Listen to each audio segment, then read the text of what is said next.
हम प्रभु परमेश्वर को धन्यवाद देंगे आज की सुंदर सुबह के लिए कि परमेश्वर ने आज की सुंदर सुबह मुझे और आपको दी है कि हम आज की सुबह देखने पाए।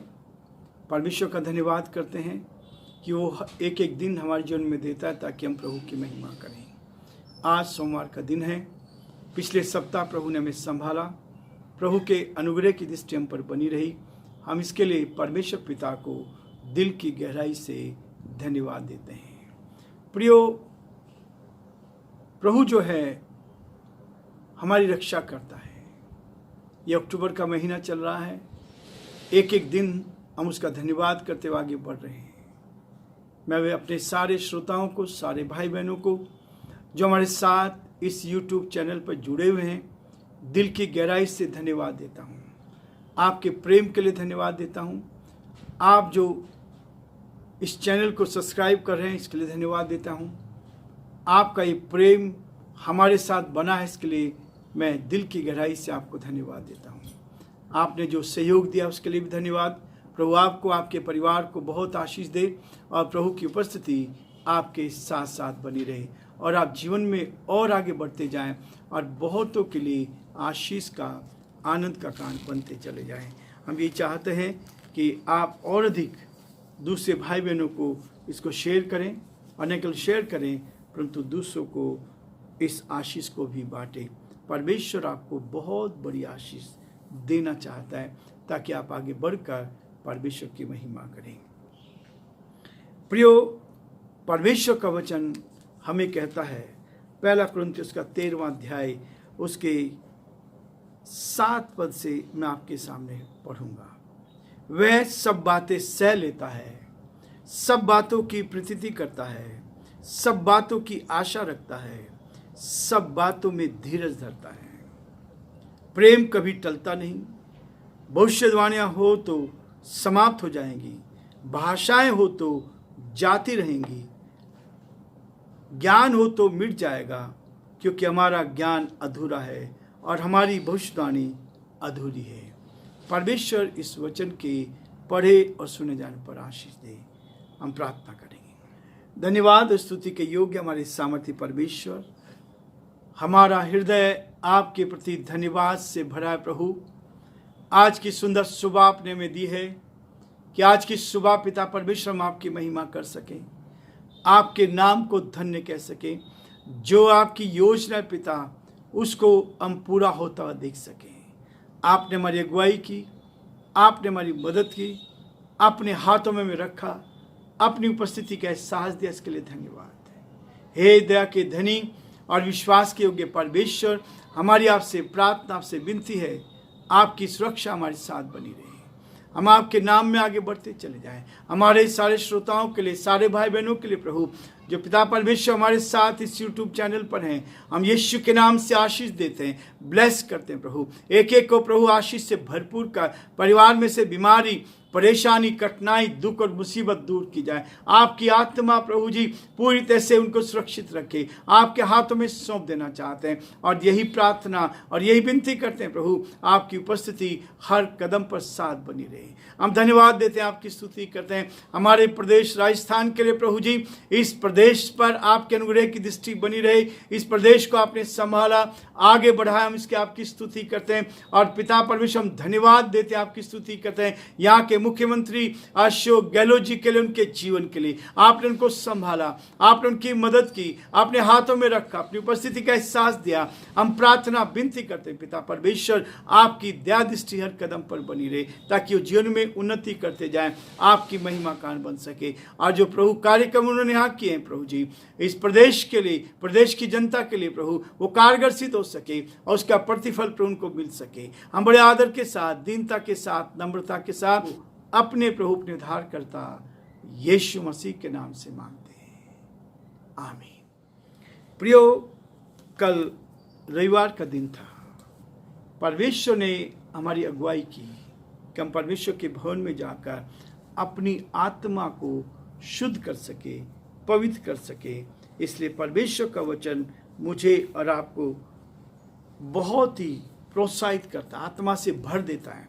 एक नई सामर्थ, एक नई शक्ति वो हमें देता है, ताकि हम उस नई शक्ति को प्राप्त करते हुए आगे बढ़ते चले जाएं और परमेश्वर की उस महिमा को हम अपने जीवन में देखें।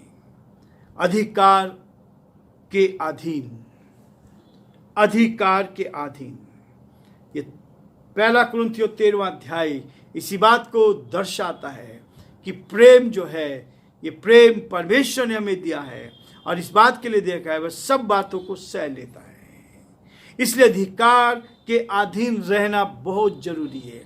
परमेश्वर के पास सारा अधिकार है, उस परमेश्वर के निकटता में, उसकी अधीनता में जीवन बिताना ये हमारे लिए बहुत ही महत्वपूर्ण है और आवश्यक भी है।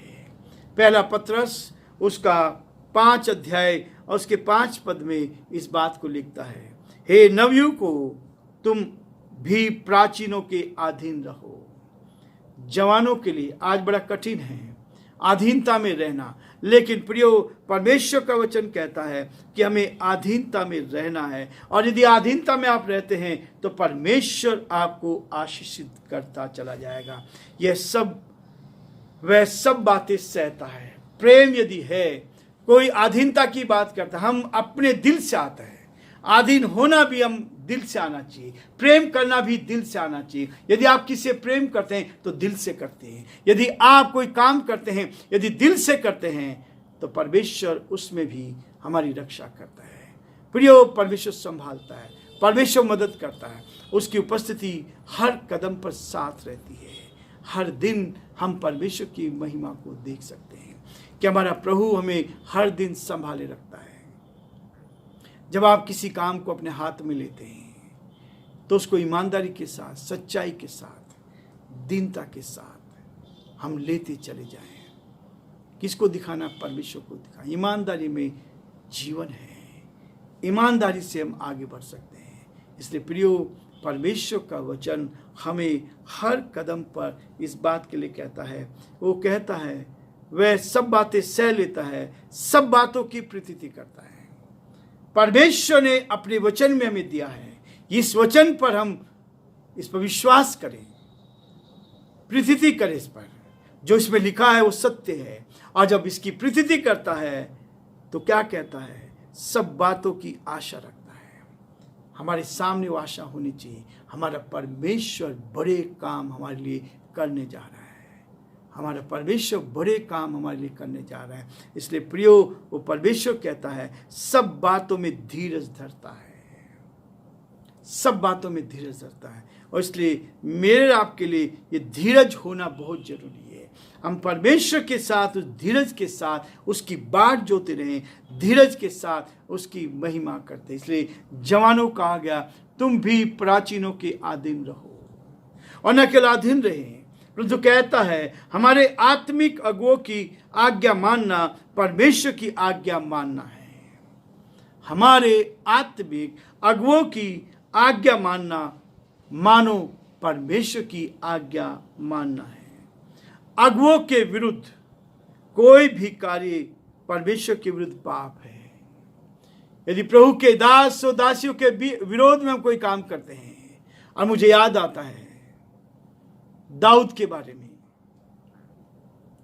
जब शाऊल ने उसको 21 बार उसके ऊपर अटैक किया, उसको मारने के लिए, उसको अपने रास्ते से हटाने के लिए, और मारने वाले से बढ़कर बचाने वाला होता है। परमेश्वर ने उसको बचाया, और न केवल बचाया परंतु उसको आगे बढ़ाया। तब दाऊद एक बात कहता है, मैं परमेश्वर के अभिषिक्त के विरोध हाथ उठाकर दोषी ठहरना नहीं चाहता। उसका शत्रु शाऊल था, और शाऊल दाऊद को अपना शत्रु मानता था, लेकिन दाऊद ने कभी शाऊल को अपना शत्रु नहीं माना, क्योंकि उसको मालूम था कि उनका अभिषेक परमेश्वर की ओर से हुआ है। परमेश्वर के अभिषिक्त पर हाथ उठाकर मैं दोषी ठहरना नहीं चाहता। कई लोग परमेश्वर के सेवकों के विरोध में आ जाते हैं। यदि कोई एक छोटी सी गलती हम करें तो लोग विरोध में आकर क्या करते हैं? बहुत सारी गलत बातें बोल देते हैं। प्रियो, परमेश्वर का वचन कहता है हम परमेश्वर के दासों के विरोध में बोलकर दोषी नहीं ठहर सकते। इसलिए दाऊद को परमेश्वर ने वो इनाम दिया जब वो परमेश्वर के अभिषिक्त के विरोध में नहीं गया। एक और चीज बताई गई, जब शाऊल की मृत्यु हो गई तो एक व्यक्ति ने आकर उसको बताया कि शाऊल उसका घराना मर गया है, उसका बेटा योनातान भी मर गया है, युद्ध करते करते समाप्त हो गई। उसने सोचा राजा दाऊद मुझे इनाम देगा, राजा दाऊद इनाम देगा। क्योंकि कई बार हम ऐसा सोच लेते हैं यदि कोई हमारा विरोधी है और उसकी सूचना हमारे पास आती है तो हमें बड़ी खुशी होती है। प्रियो, ऐसा नहीं। परमेश्वर का वचन भी कहता है यदि कोई हमारे विरोध में भी है तो उसकी भी सहायता में करनी है। हमें आनंदित नहीं होना है, हमें खुश नहीं होना है, लेकिन उसके लिए भी हमें प्रार्थना करनी है। इसलिए प्रियो, परमेश्वर का ये वचन कहता है प्रेम कभी टलता नहीं, प्रेम कभी टलता नहीं है। भविष्यवाणियां हो तो टल जाएंगी और समाप्त हो जाएंगी, लेकिन प्रेम कभी टलता नहीं। जो भविष्यवाणी की हैं वो टल सकती है, समाप्त हो जाती है। भाषाएं हैं वो तो जाती रहेगी, ज्ञान हो तो मिट जाएगा। ये चीज परमेश्वर का वचन कहता है, लेकिन प्रेम कभी टलता नहीं। इसलिए प्रियो, एक दूसरे से प्रेम रखना मेरे और आपके लिए बहुत ही महत्वपूर्ण है। जब आप एक दूसरे से प्यार करते हैं परमेश्वर आपको आगे बढ़ाता है। और इसलिए वो कहता है परमेश्वर के अगुओं के विरोध में कोई भी कार्य करते हैं तो परमेश्वर के विरुद्ध पाप करते हैं, परमेश्वर के विरुद्ध पाप करते हैं। इसलिए प्रियो, परमेश्वर के वचन में लिखा है दाऊद अपने जीवन में इस बात को सीख चुका था। लेकिन यदि आप मूसा की बहन मरियम और उसके भाई हारून के विषय में आप सुनेंगे तो दोनों ने अपने भाई मूसा के विरोध में बोला और इस बात को बोला कि क्या केवल मूसा ही भविष्यवाणी कर सकता है, क्या मूसा ही से परमेश्वर बात कर सकता, हमसे नहीं बात कर सकता। और ये चीज़ परमेश्वर को अच्छी नहीं लगी।